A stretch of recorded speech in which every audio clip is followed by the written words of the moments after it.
maraming salamat ho sa inyong patuloy na pakikiisa sa inyong LGU. Isa hong karangalan para ho sa amin ang mahandugan kayo kahit pa konti-konti man lang.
Upang bigyang pugay at pasalamatan ang mga mahal nating senior citizens, idinaos ng pamahalaang lungsod ng Isabela sa pangunguna ni Mayor City Jalia Torabina Taman ang culmination ng Elderly Filipino Week 2024. Ginanap ito noong ika-7 ng Oktubre sa Isabela City Civic Cultural Center, taglay ang temang Senior Citizens, Building the Nation, Inspiring Generations.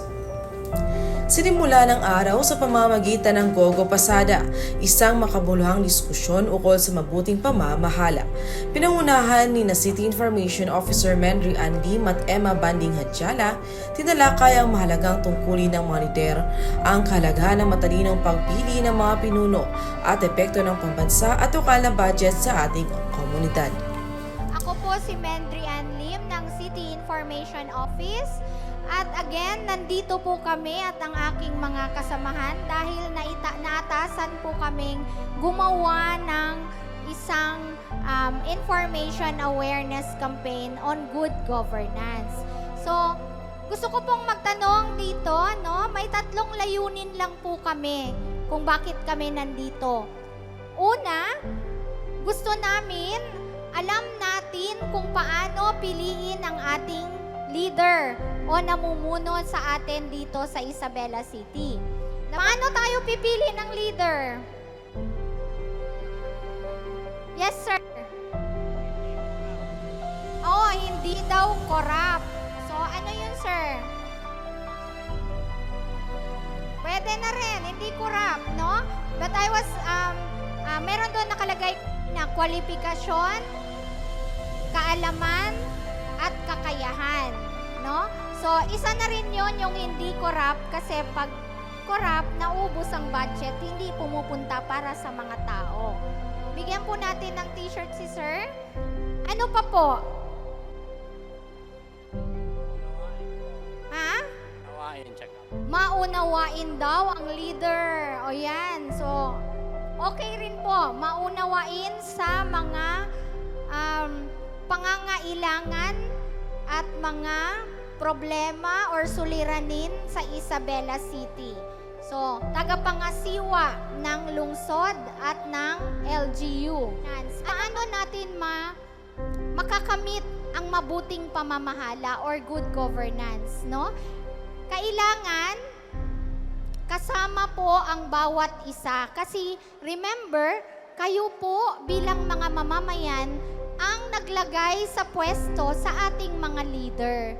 So, kailangan, aside from marunong tayo pumili ng leader doon in terms of qualification, kaalaman, and karunungan nila, no, kakayahan nila bilang isang leader, dapat marunong din tayong magtanong at magbantay ng ating pamahalaan sa pamamagitan ng pagtatanong kung saan nagagamit ang mga budget at sa pamamagitan ng pagtatanong kung bakit walang programa sa inyong mga barangay.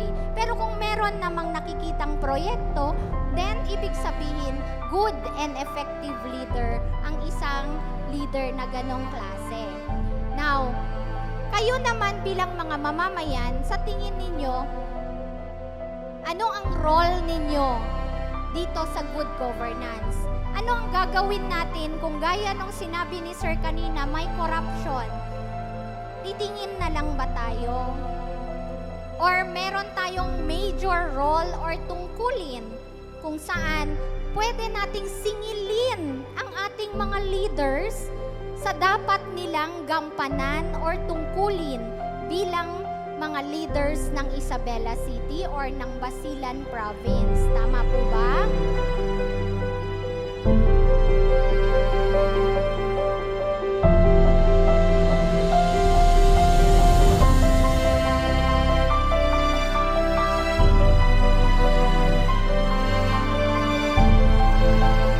Sa kanyang mainit na pagbati, ipinahayag ni CSWDO Head Noraina Asmara ang kanyang kagalakan na makita ang mga senior citizens na nagtitipon para sa espesyal na okasyong ito. Ang kanyang mensahe ay nabigay ng inspirasyon at sigla para sa buong programa. It's with great honor to welcome all of you to the celebration and culmination of Elderly Week, Filipino Week 2024.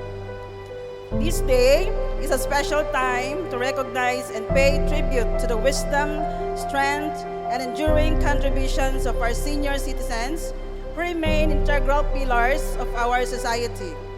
This year's theme, Senior Citizens Building the Nation, Inspiring Generations, perfectly encapsulates the crucial role our elders have played and continue to play in shaping the Philippines into the nation it is today. Our elderly have built the foundations of our communities. Their hard work, perseverance, and sacrifices are embedded in the progress we enjoy today. They have not only contributed to nation building, but also inspired countless generations through their stories, experiences, and enduring values of resilience and compassion. As we celebrate this week, may we take the time to reflect on the lives of our senior citizens and the immeasurable impact they have had on each of us. Let us honor their legacy by ensuring they continue to live with dignity, respect, and care. It is our responsibility to create a society where they are valued, included, and empowered. To our beloved senior citizens, we thank you. We have built the paths we walk today, and your unwavering spirit continues to inspire the generations that follows. May this day serve as a reminder of the love, respect, and gratitude to owe you. Thank you, and may this celebration be a meaningful one for all.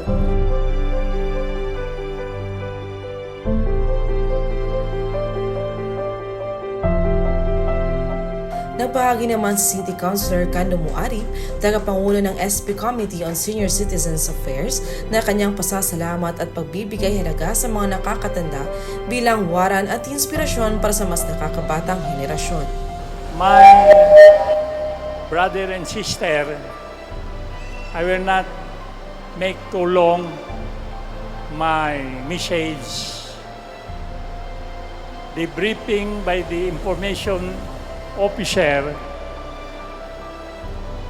is more than enough to educate us senior citizen how government operate. Even myself, I am enlightened.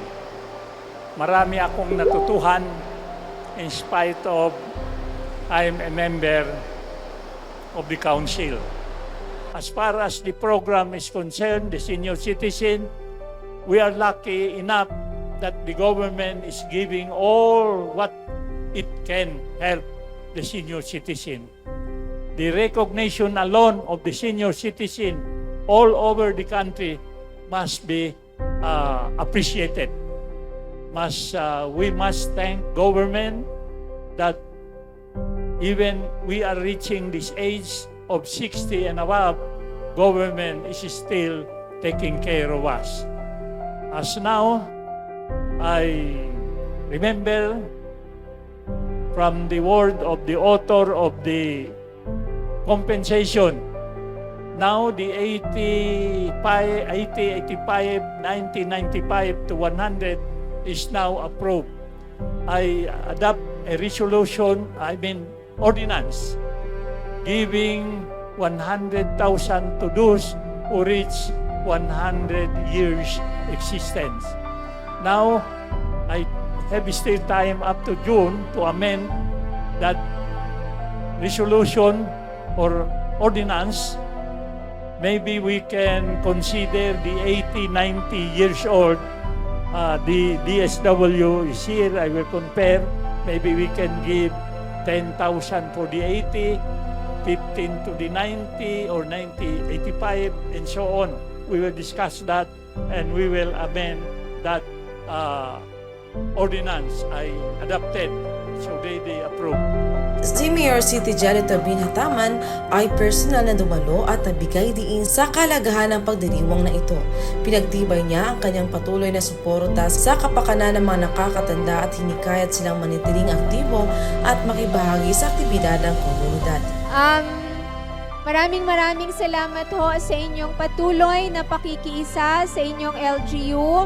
Isa hong karangalan para ho sa amin ang mahandugan kayo kahit pa konti-konti man lang, no? Sa tuwing mga may pangangailangan, hinahanap ko ho kanina, more than almost 600 ang ating na-assist, nabigyan ho ng medical assistance. More than 800 po ang ating nabigyan ng burial assistance mula ho 2019 hanggang 2023. And of course, yung iba hong mga masaya ho ako na merong iba sa inyo yung nabigyan ho natin ng livelihood project sa bawat barangay. Hanggang ngayon, merong mga buhay pa. Diba? Nakakatuwa hong pakinggan. Yun hong mga maganda ho ang inyong naging proyekto. Pwede ho tayong humingi ulit sa city, no, ng additional na pangkapital.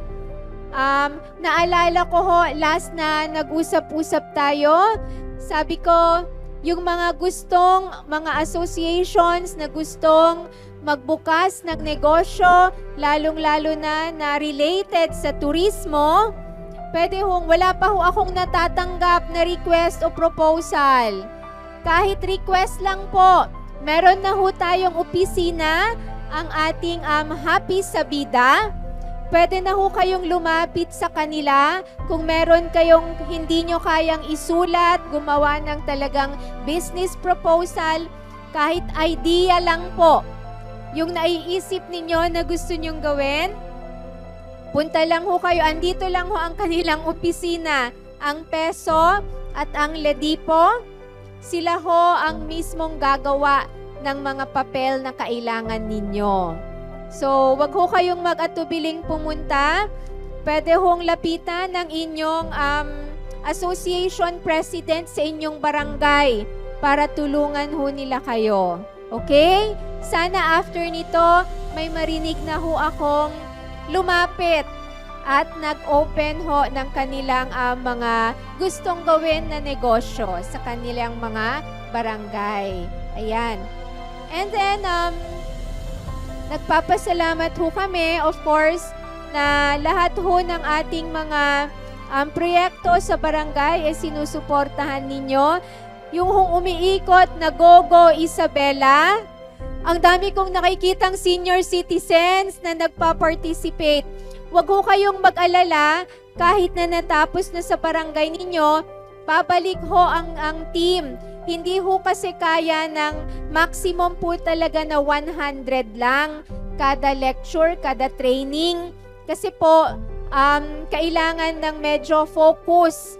Kung marami na, hindi na ho ma-explain ng maayos, hindi na rin ho maka-interact ng maayos. So every training, 100 participants, pero babalik ho muli sa inyong mga barangay. Ayan. Yung kanina ho, binanggit ko na paganda ng paganda ang ating tourism. Hindi ho ito pasyal-pasyal lang. Ang ibig hong sabihin, pag tumataas ho, gumaganda ang ating turismo, marami hong kumikita. Marami hong nakakapaghanap buhay. No? Kaya ho, bumababa ang ating poverty incidence, no? Dati ho from 53% bumaba to 23%. Last year, naglabas ho ng panibagong report, mas bumaba pa ho ang ating poverty incidence to 18.6% na lang. Noong hong nagsimula tayo, sa buong Region 9, sa lahat ho ng mga cities, ang Isabela ang may pinakamataas na poverty incidence. Ibig sabihin, tayo ho ang may pinakamaraming mahirap. Ngayon, 2023, tayo na ho ang pinakakonti ang mahirap. Tayo na ho ang number 1 sa pinakakonti, sa pinakamababang poverty incidence. So yung sinasabi ho, baka sabihin nyo, bakit puro turismo? Dahil ang turismo ho, ang isa sa pinakamabilis na pagkakakitaan ng Isabela City at ng mamamayan ng Isabela. At ito ho ang isang napakagandang news. A few weeks ago, nalaman ho natin na pasok ho tayo sa tinatawag na Global Culinary Travel Awards. Sa buong Asia, tayo lang ho ang na-qualify. Tayo lang ho ang pumasok sa semi-finalist. No, ang mga kasama ho natin ay USA, Italy, Spain, Cyprus, Israel, and Philippines, represented by Isabela City, ang ating Marang-Marang Women's Association. Asan kayo? Asan ang Marang-Marang? Ayan. So, pasok tayo sa semi-finalist. A few days ago, lumabas na ho ang resulta. Tayo po ang nanalo. Tayo ho ang nanalo sa Best Culinary Heritage Experience for Travelers. Anong ibig sabihin nun? Culinary Heritage. Ibig sabihin, tayo ang may pinakamagandang naihahandang mga pagkain na sariling atin. Mga traditional na pagkain. Heritage eh. Kaya sinasabi ho namin, marang-marang ang awardee, marang-marang ang na-organize natin, pero hindi ibig sabihin sila lang ang makikinabang. Kasi ang mga bisita, kung pupunta ho dito, paiikutin natin sa buong Isabela.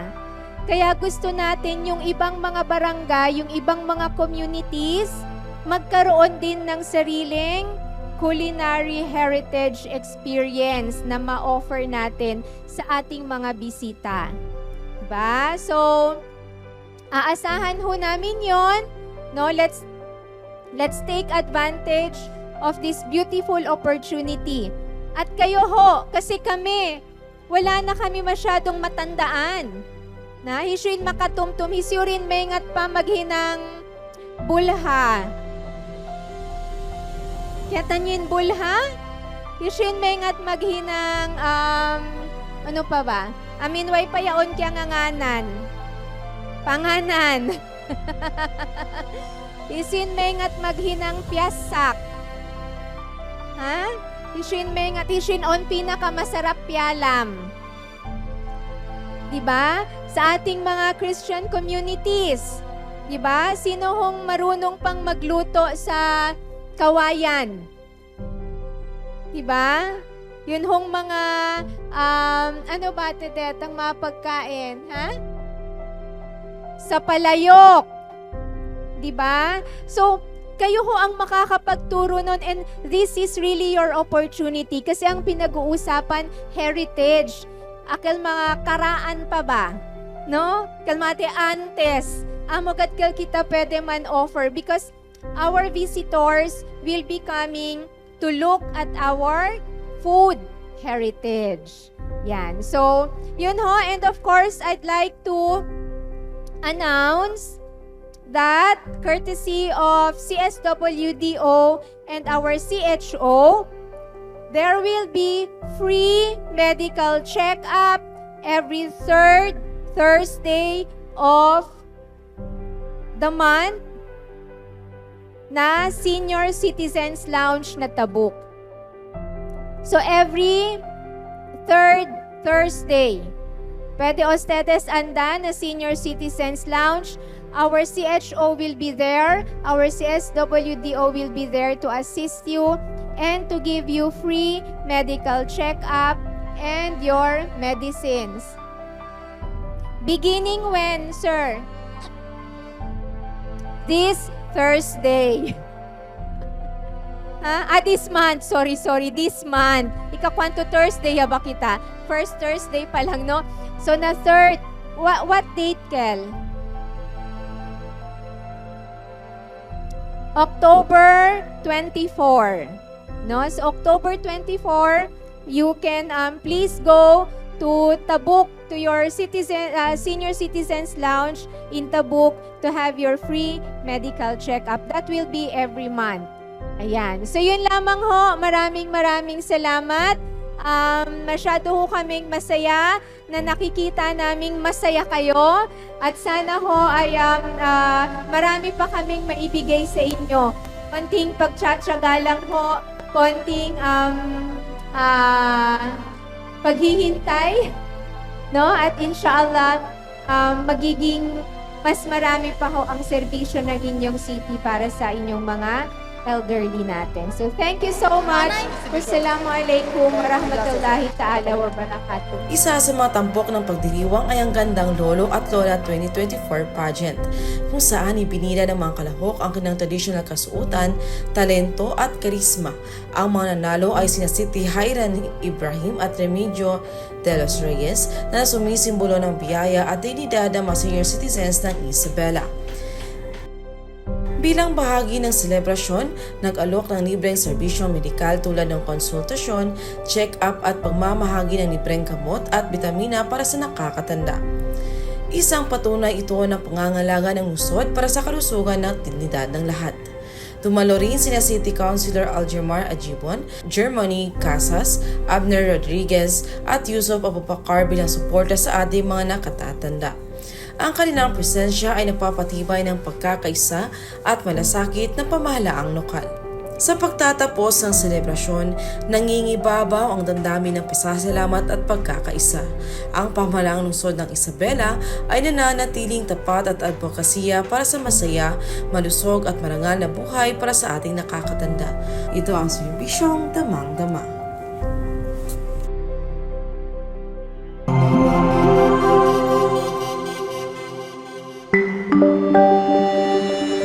Your only island TV channel